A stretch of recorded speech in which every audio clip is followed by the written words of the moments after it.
বাংলাদেশ বহু বছর ধরে হালকা ধরনের যুদ্ধবিমান ব্যবহার করে এসেছে। এগুলো দিয়ে আকাশসীমা পাহারা দেওয়া যায় ঠিকই, কিন্তু বড় শক্তির দেশের মতো সুপার লেভেলের আধুনিক যুদ্ধবিমান এতদিন বাংলাদেশের ছিল না। তাই অনেক বছর ধরেই আলোচনা চলছিল বাংলাদেশ কি ইউরোপ বা আমেরিকার মতো উন্নত দেশগুলোর তৈরি আধুনিক ফাইটার জেট আনতে পারবে কিনা। অবশেষে সেই অপেক্ষার শেষ হতে চলেছে, কারণ এখন বাংলাদেশে আসছে ইউরোপের অন্যতম উন্নত যুদ্ধবিমান ইউরোফাইটার টাইফুন। বাংলাদেশ এই বিমান আনার জন্য বেশ কিছুদিন ধরে প্রস্তুতি নিচ্ছিল। সরকারের সর্বোচ্চ পর্যায়ে আলোচনা চলে এবং শেষ পর্যন্ত ইতালি বাংলাদেশকে 10টি টাইফুন যুদ্ধবিমান দিতে রাজি হয়েছে। এই খবর জানার পর শুধু বাংলাদেশেই নয়, পাশের দেশগুলোতেও আলোচনার ঝড় উঠেছে।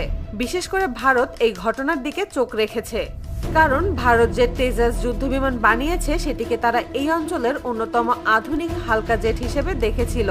কিন্তু টাইফুন আসলে তেজাস এর শক্তির তুলনায় অনেকটাই পিছিয়ে পড়বে। বাংলাদেশে যদি টাইফুন থাকে তাহলে আকাশে শক্তির ভারসাম্য স্পষ্টভাবে বদলে যাবে। টাইফুন মূলত মাল্টিরোল যুদ্ধবিমান, অর্থাৎ এটা একই সাথে আকাশে এবং মাটিতে লাগাতার যুদ্ধ চালিয়ে যেতে পারে। টাইফুনের সবচেয়ে শক্তিশালী অংশ হলো এর দুটি ইঞ্জিন। প্রতিটি ইঞ্জিন প্রায় 90 কিলোনিউটন থ্রাস্ট দিতে পারে, যা জেটটিকে সহজেই প্রায় 2495 কিলোমিটার পার ঘন্টা গতিতে নিয়ে যেতে সক্ষম। এটা একবার ফুয়েল লোড দিয়ে 2900 কিলোমিটারের বেশি দূরত্ব অতিক্রম করতে পারে। এর থেকেও আশ্চর্যের ব্যাপার হলো এটা মাটি থেকে 16 কিলোমিটার উপরে উঠতে পারে। টাইফুনে আছে ক্যাপ্টার ই রাডার সিস্টেম, যা বিশ্বের সবচেয়ে উন্নত ইলেকট্রনিক স্ক্যান রাডারগুলোর একটি। এটি একসাথে 13টা টার্গেট ট্র্যাক করতে পারে এবং 5টা টার্গেটে একই সময় অ্যাটাক চালাতে পারে। এটা প্রায় 40 কিলোমিটার দূরত্ব থেকে শত্রুর বিমান বা মিসাইল শনাক্ত করতে পারে। জানলে অবাক হবেন, এতে যুক্ত আছে পাইরেট আইরিস্ট সিস্টেম, অর্থাৎ শুধু তাপ শনাক্ত করে দূর থেকে টার্গেট লক করতে পারে। ফলে শত্রু বিমান যদি রাডার জ্যামিং ব্যবহার করে তবুও টাইফুন টার্গেট মিস করে না। টাইফুনের ডিফেন্স সিস্টেমও অনেক উন্নত। এর ডাস সিস্টেম শত্রুর মিসাইল লঞ্চ হওয়ার আগেই সতর্ক সংকেত দেয়, এমনকি শত্রুর রাডার লক ভেঙে দিতে পারে, আর প্রয়োজনে চাফ ও ফ্লেয়ার ছুড়ে দিয়ে মিসাইলকে বিভ্রান্ত করতে পারে। অস্ত্রশস্ত্রের দিক থেকেও টাইফুন এক কথায় একটি চলমান অস্ত্র ভাণ্ডার। সাধারণ অবস্থায় এই বিমানের ওজন 11 টন।